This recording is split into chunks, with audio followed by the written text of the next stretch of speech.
For me, my father was a technologist, and that has a big hand in why I'm so involved in technology and business.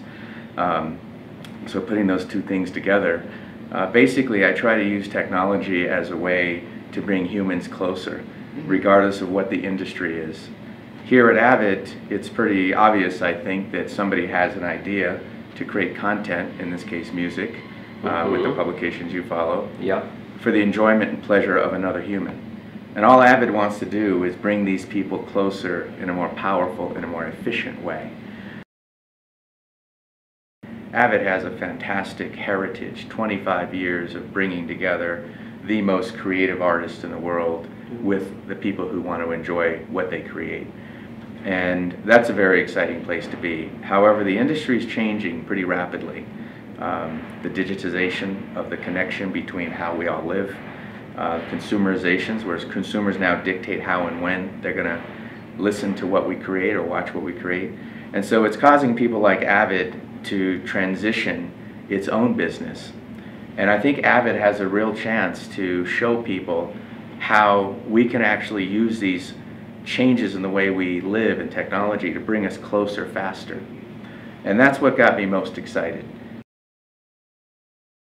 Well, I think AVID has historically, if you think about your idea to create a piece of music for somebody else's enjoyment, and AVID just wants to be in the middle to facilitate this digital connection more easily.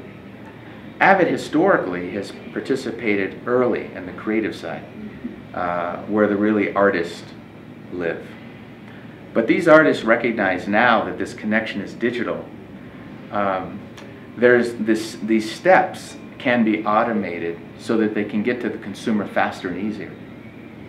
A lot of our music clients, for instance, on the audio side, we have some of the largest audio producers in the world. But we also have a huge community of independent professionals who want to contribute socially. And this complexity can make it too difficult and too expensive for them to participate in this connection. Multiple formats, multiple devices, on demand, this kind of thing. But through technology, we can make it simpler and at a lower cost. We can allow them to get distribution when they don't have it by making their files available to anybody in the AVID community at a low cost and in a protected way.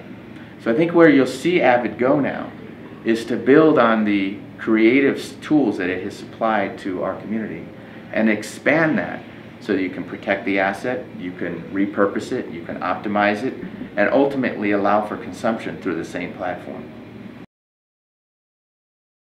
So in a world where you don't have to go to a live venue and hear great music, people increasingly want to have the live experience. And they want it in interactive, digital, where they can go see the venue, they can participate with their friends, they can see a video of it, they can participate in the interaction. This is where it's very interesting, where technology is where the people are showing us what's important. And even though they don't have to go to a concert today and hear very high quality music, audio files, the #1 emerging area is live venue. And not only is it, as you mentioned, the console, but we're integrating it now with Media Composer, because a lot of these artists and a lot of consumers want to hear, they want to see, they want it to be highly edited experience.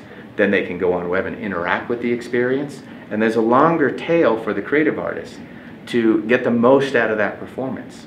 It's a very interesting development that live around the world is growing, and certainly true here in Mexico.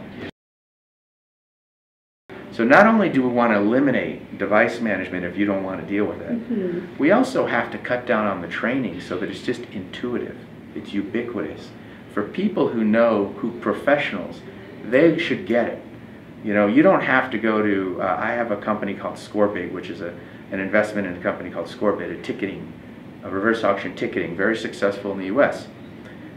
They don't train you when they change their software because it's so intuitive. For a person in the ticketing, they know how, they can kind of figure it out quickly. And so for our community, we have a lot of fantastically knowledgeable professionals.